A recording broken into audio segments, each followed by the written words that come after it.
This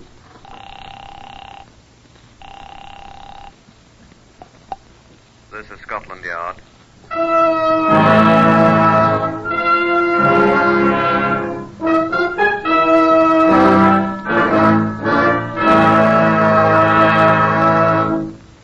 For the first time in its history, Scotland Yard opens its official files to bring you the true stories of some of its most important and baffling cases. These are the true stories, the plain, unvarnished facts just as they happened, reenacted for you by an all-British cast.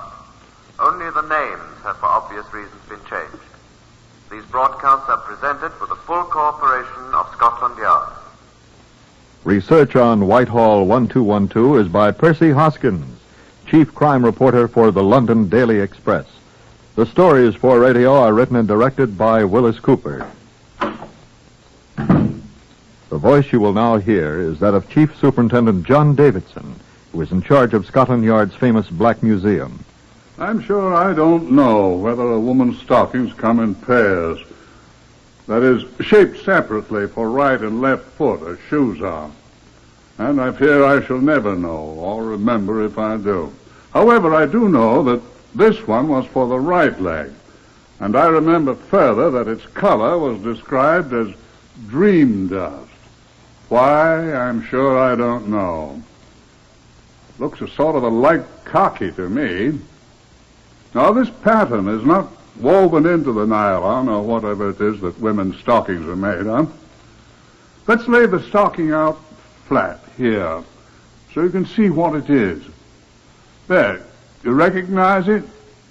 That's right. It's an impression made in greasy mud of a tire, a motor car tire. Now, the people who first saw it were quite justified in believing that the young woman who was wearing the stocking had been struck and killed by a motor car. She was struck, but the motor car didn't kill her. I'll ask Chief Inspector Patrick Bull here to tell you all about it. Now, Mr. Bull, if you please. About midnight on the 15th of August, 1948, leading fireman Horace Bertram Adler of the Kingston Fire Brigade was driving alone on Somerset Road, Wimbledon, on his way home from a meeting of his lodge of Freemasons. It had been raining all evening, and on a particularly badly illuminated section of Somerset Road, Adler was startled to discover what appeared to be a body lying in the muddy road ahead of him. He applied his brakes and approached it cautiously, halting his car, which was a Humber saloon, about 5 yards away, and dismounted. The body proved to be that of a well-dressed young woman. She was quite dead. A cursory examination by the light of the headlamps indicated that she had been struck by a motor car. Police from the Wimbledon station were summoned, measurements were taken of the exact position of the body, and leading fireman Adler was released, it being obvious that his car had had nothing to do with the accident, if indeed it was an accident. The body was taken to the Wimbledon mortuary for further examination. I arrived at the mortuary about noon of the following day, the 16th. It was still raining, and I wasn't happy about the assignment. I said so to David Brown, the police surgeon. Oh, don't tell your troubles to me, Chief Inspector. I'm supposed to be off duty today, too. But yesterday was the day my relief chose to sprain an ankle playing tennis. So here I am. Tennis at his age. And don't raise a row about coming in here at noon. I've been here since 8 a.m. Pity for both of us to have to be here. What else are you going to do on a day like this? Might as well work. Well, here we are, working. And the other people from the yard have been here since the crack of dawn. What did they find out? Not much. So far, nobody's been able to identify her. Well, it's a hit-and-run case, of course. Obviously. These her clothes? Aye. Pretty good clothes, they seem to be. Well, she was well dressed enough. Is her purse? It's empty. Oh. No, there's not even a lipstick in it. I expect that's one of the reasons you're here. Eh? Well, robbery isn't usually one of the concomitants of a hit-and-run case. You think she was robbed? It's not my business to make deductions, old boy. Isn't there anything in her pockets or anything? I haven't looked. Your man says there's nothing. What pockets a woman has. And nothing to identify her either, of course. You can see for yourself. Laundry marks. Well, your man says no. Well, there must be labels. He's calling Selfridge's now. There's a label in her panties there. Where? Oh, here. I doubt he'll trace it. No other labels? You said her shoes. Selfridge's, too. Where are her shoes? There. Oh.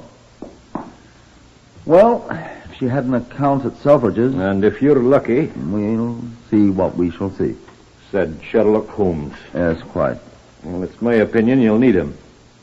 These her stockings? I don't know, Chief Inspector. They're the ones she had on. Muddy. It was raining last night. Looks like tire marks on this one. That's what your man said. They're not from that car the fireman fellow was driving. The chap that found her. How do you know? Only he was driving a Humber, the report says. These tires would be too small for a Humber. You are a detective, aren't you? That's what your man said. Did he? He said they'd be from something like an Austin 7 or a Morris Minor, one of those wee cars. I'd agree. Well, what are you looking for now? See if there are marks on her dress. In a hit-and-run case, there are usually paint marks from the car, or if a lamp hit her, there might be splinters of glass that could be identified by the laboratory people. Well, there aren't. Eh? I said there aren't. You don't mind if I go over the dress carefully, do you? It's quite all right with me. But you'll not find anything. How do you know? The first place, your man admitted he couldn't find anything. I think the laboratory can. I doubt they can. Why not? Because she wasn't killed by being struck by a car. Well, now, she was found in the road. There are tire marks on her stocking. I suspect those marks are accidental. I doubt that. She was murdered elsewhere and brought here to Wimbledon dead. Shall I give you my Sherlock Holmes hat? Come over here and have a look. Well? Now look at her, Chief Inspector. Those marks on her face were made when her head struck the roadway. No, Chief Inspector. Or by the car when it struck her. No.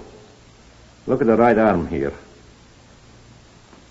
Those look like bruises made by fingers. I rather think they are. Oh. Now, lift her other arm. Easy. You see? Blood, well, that's... No. There, where it's dried, on her body. What's this? There, Chief Inspector. In the second intercostal space, if you'll observe carefully, you'll note that an edged instrument has been introduced, which has severed one or both of the superior intercostal arteries. Which means, I take it... that she was stabbed to death.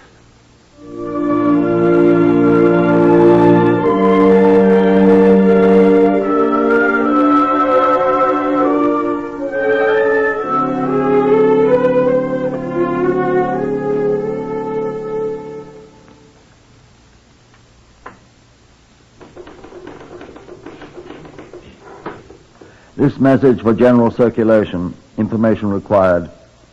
Any person having knowledge of the name and movements, July the 14th or 15th, the following female person is urgently requested to notify Chief Inspector Patrick Bull, CID, New Scotland Yard, W1, at once. The woman's age, about 30. Reddish hair, brown eyes, height about 5 foot 2 inches. Weight 103 pounds. Last seen wearing the following clothing. Black dress. White blouse. What do you call that stuff her blouse is made of? Nylon jersey, sir. White nylon jersey blouse. Red artificial flower. Rhododendron. Cerise rhododendron. Cerise? Mm-hmm. Cerise artificial rhododendron on left shoulder of blouse.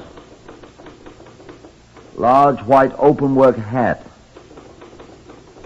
Lace gloves. Ecru. All right. Ecru lace gloves. Transparent. Platform shoes. What do you call that color? Oyster, sir. Revolting. Stockings, ecru? Dream dust, sir. Dream dust. Dream dust, sir. Right, dream dust then.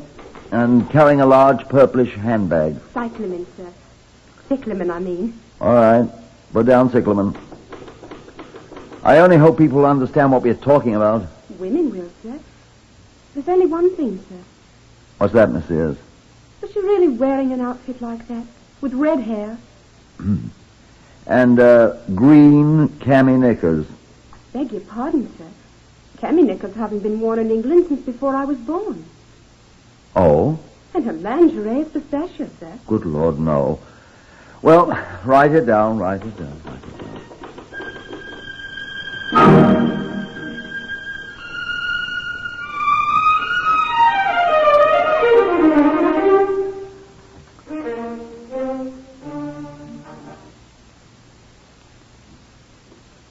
I must have been mistaken.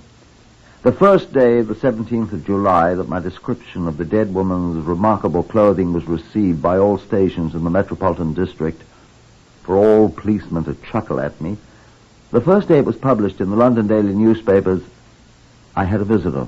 Good afternoon, sir. I should like to speak to Chief Inspector Patrick Bull, if you please, sir. I'm Chief Inspector Bull, madam. Oh, how do you do, sir? I come about the advert. Advert? The one in the Express, sir. The one about the ladies' clothing. Oh, yes, indeed. I seen her, sir. I saw her. Oh, you did? And you recognized those clothes? That I did, sir. Quite fashionable, aren't they? What's she done, sir? Is she on the jam lout? I always thought I'm that sure she was... I don't know whether she's a shoplifter or not, madam. And where did you learn that term?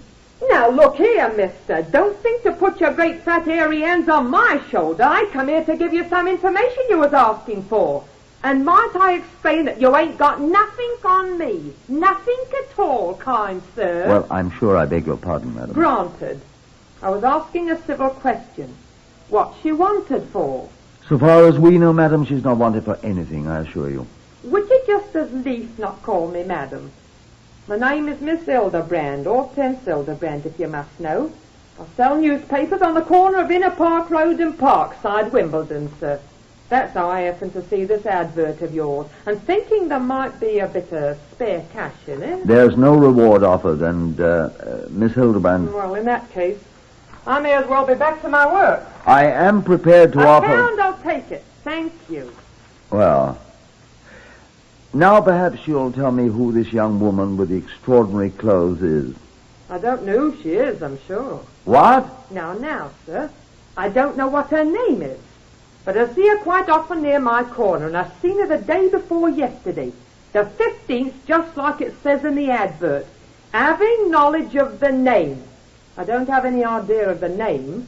And movements, I can describe them to you as of 10:30 on Monday, July the 15th as ever was. For I was talking to her for full 5 minutes just before it started to rain. And to that I'll take my oath. Go on, please, miss. Hildebrand, Hortense Hildebrand, sir. What did you talk about? Lord love you, sir, I couldn't get my mouth open. She done all the talking. What did she talk about? About money, sir. Money? And men, or a man, I mean. What was his name? She didn't say, sir. But he was trying to borrow some money from her, she was saying. Said she wouldn't find her giving money to a man. Not her, she said. Not a wooden threepence, to which I agreed. Yeah? She showed me her handbag. Oh, that gorgeous cycleman one in the advert, sir. And... Yes? She must have had £50 in it, sir, as well as about £1.50 of hard money. I fair goggled at it. I hadn't seen that much ready money since my aunt died. She had 2 insurance policies. Will you tell me more about this young woman, please? Well, then it started to rain, and she said, oh, bother. But the man came up. What man? The man that wanted to borrow the money, I expect. So she says, good night, Miss Hildebrand, and I hopped in the van, and they came away together. What's this about a van, please? Oh. Well, it was a little van. It looked like it had been, Morris Minor or an Austin 7 with a van body built onto it. And it was green. I could see it was green. And did you see the man? No, sir. I couldn't see him. You're sure it was the woman described in the advertisement? Lord love you, sir. I see her at least once a week. And I couldn't forget them clothes, could I, with that red hair? Well, thank you very much, Miss Hildebrand. You've been of great assistance. I'm sorry you don't know her name. No, sir, I don't. I hope you get her, sir. I never liked her looks. What did you say she'd done? She's dead, madam. Oh! Lord love her duck. The poor thing. Who killed her? Which was precisely what I wanted to know, I reflected morosely, as Miss Hortense Hildebrand waddled out the door of my office, mopping up tears. Well, anyway, I had our unknown victim located a short time before she met her death in the neighborhood of where she was murdered. But the green van sounded like the title of a song I remember from my youth. My Diane of the green van. Yes, seriously now, there must be at least 10,000 green vans in London. Then the door was pushed open again, and Miss Hildebrand was back. I remembered something else, Inspector. Oh, and what this time, Miss Hildebrand? About the van, sir. What about it? It had a shoe on it. A what? A great shoe. Like you wear on your feet. Painted on the side. Well? So all you have to do, sir, is find a green van with a shoe on it, look inside, and there'll be your murderer, sir. That's all.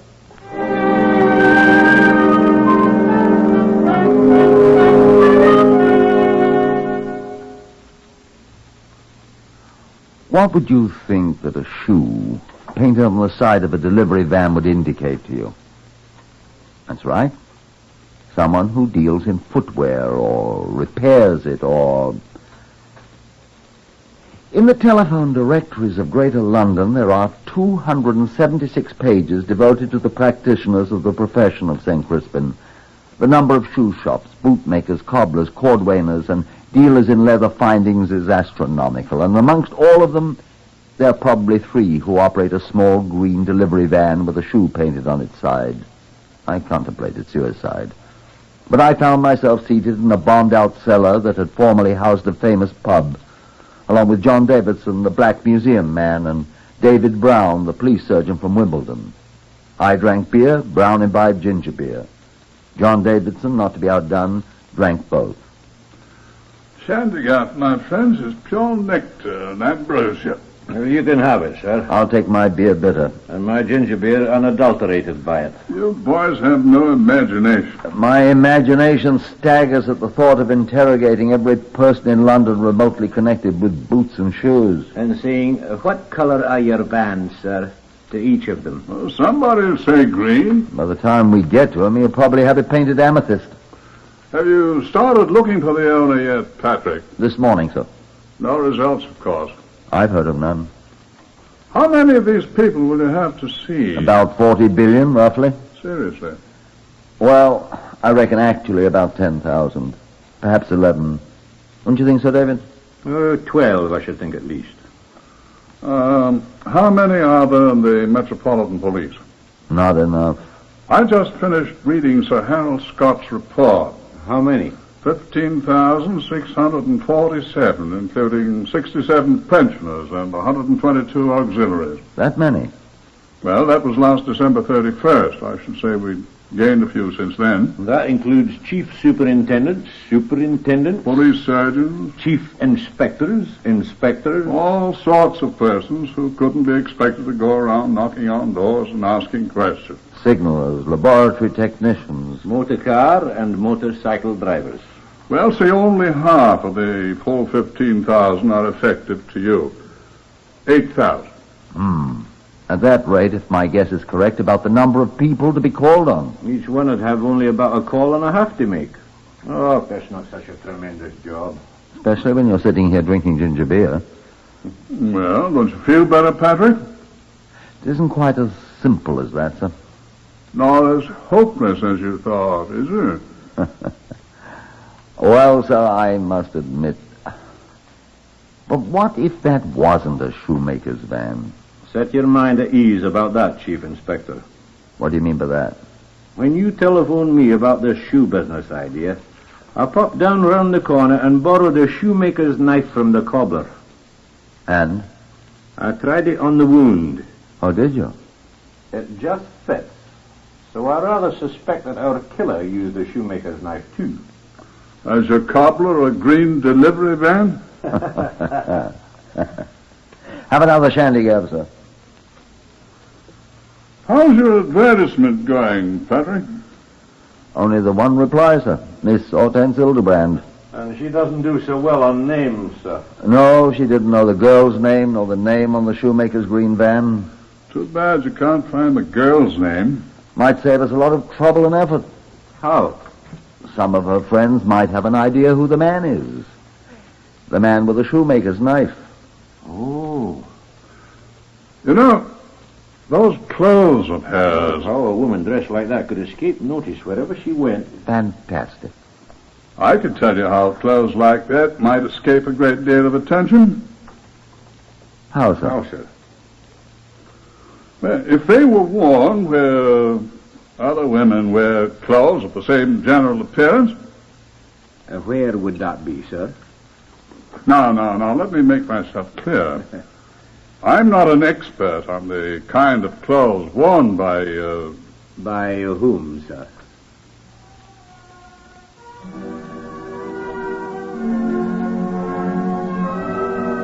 music hall performers.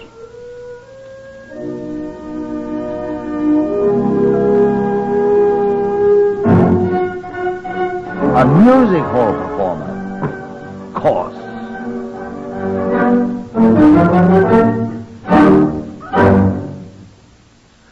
Neither of John Davidson's ideas was as easy to work out as they first appeared.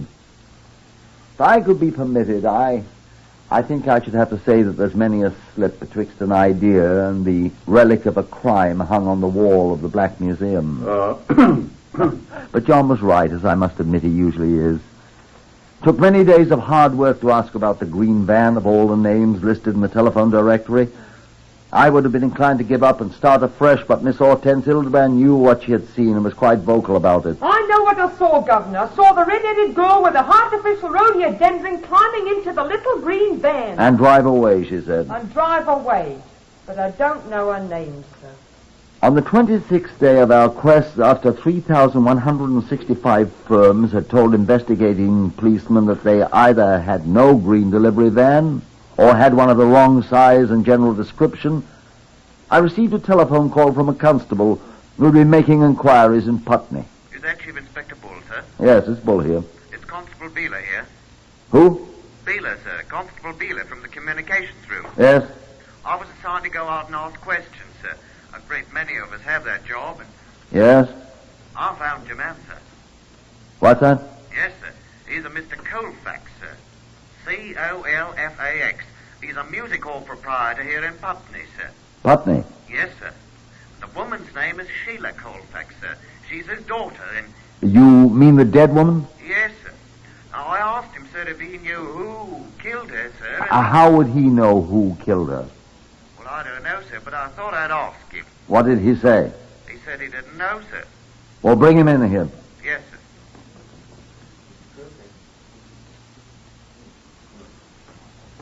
He doesn't want to come, sir. Why? Well, sir, he hasn't seen hide nor hair of her for 2 years, he says, and he don't want to see her now. Isn't that right, sir?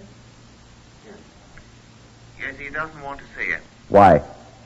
Him and she's estranged. They don't like each other.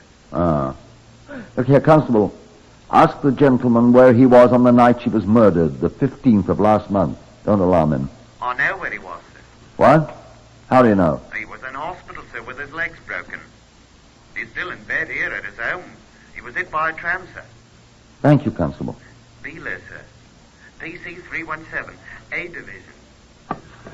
I'm afraid we don't live right, I thought.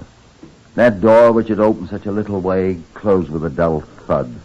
And Constable Beeler and all the others went on with their questionings about the green van with the shoe painted on its side.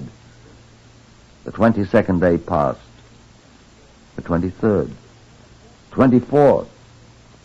At 4 p.m. on the 25th day, Mr. Fox was announced. He came in and sat down. Sidney Fox, Chief Inspector of the Fox Shoe Repairers, Tottenham Court Road. I'm your man. I think you'd better explain, Mr. Fox. I have a green delivery van. Oh? It's a Morris Minor chassis. It has a large shoe painted on each side panel. So? I could show it to you. Well, I'd like to see it. Where is it? In the firm's garage on Charlotte Street, just off Tottenham Court Road. We don't use it anymore. I should think you wouldn't. Oh, it isn't that. It isn't what you think. Oh? No, sir, we haven't used it since Lionel left us. And who's Lionel? Lionel was our delivery man. And where is Lionel? Well, he told Harry he thought he'd go to Spain. Who's Harry? My partner, my brother. I wish you'd be more frank with me, Mr. Fox. Why is this Lionel going to Spain? Did he leave your employ of his own accord, or did you discharge him? Well, I'll tell you, Inspector. Lionel stole, let us say, embezzled, a sum of money from us, a considerable sum. I see. I finally set a certain date for him to return the money he had taken or be turned over to the police. What was that date? The 15th of July. I see. He did not return it. Well, he didn't even come back to the shop.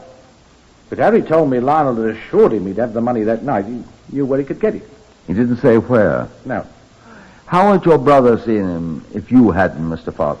We always allowed Lionel to keep the van at night. He and Harry both live in Houston, and he always drove Harry home at night and back to the shop mornings. Where did he keep He kept the van in his own garage. Is Lionel married? He had been. Well, the next day... 16th. Yes, Harry drove in alone from Houston. I said, where's Lionel? Where was he? Did a bunk, Harry said. Oh? Harry said about 6 in the morning, Lionel came to his house and waked him. Said he was sorry. He got some money, but it wasn't enough. Told Harry he was leaving. Going to Spain, he said. Couldn't stand the disgrace and all that. Said the van was in his garage. Here are the keys. Bang over, he's off. And what did Harry do? Well, he went over to Lionel's garage. There was the van all freshly washed and... Washed? And Harry drove it in. We've kept it in our own garage ever since. If Harry wants a ride home, he can buy one. And where was this Lionel going to get the money to repay you, Mr. Fox? The money he didn't get, so he washed the car so carefully and went away to Spain. Well, from his wife, I suppose. His former wife. He saw her quite often. Oh? Daughter of a rich theatre owner in Putney. What was her name? Colfax, I think. Come along, Mr. Fox. Let's go and have a look at your green van.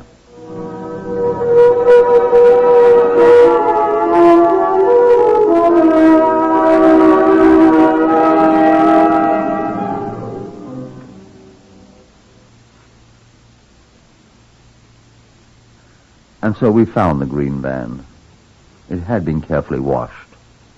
Not carefully enough, though. There were bloodstains in the cab, and David Brown proved they were the same blood type as that of the murdered woman.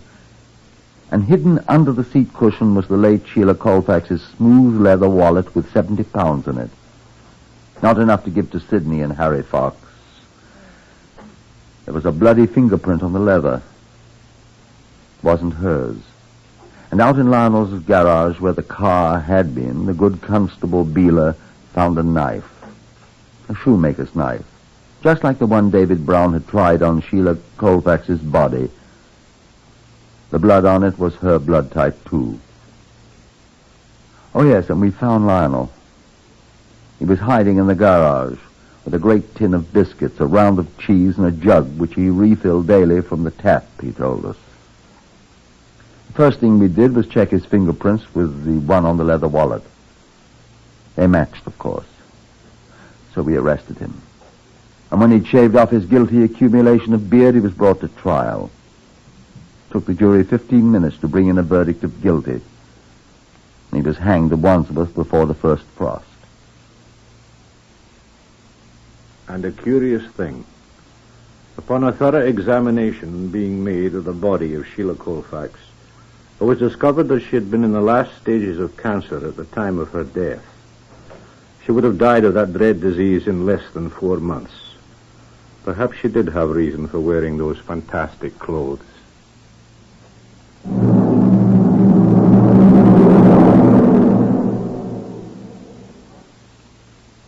Heard on Whitehall-1212 today, Horace Braham as Inspector Bull.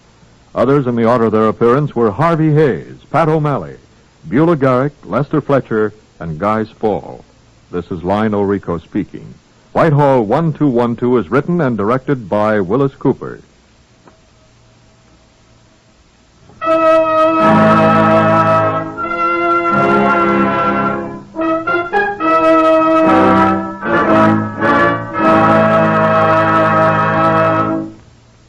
Every 20 seconds through the year, a fire breaks out in the United States.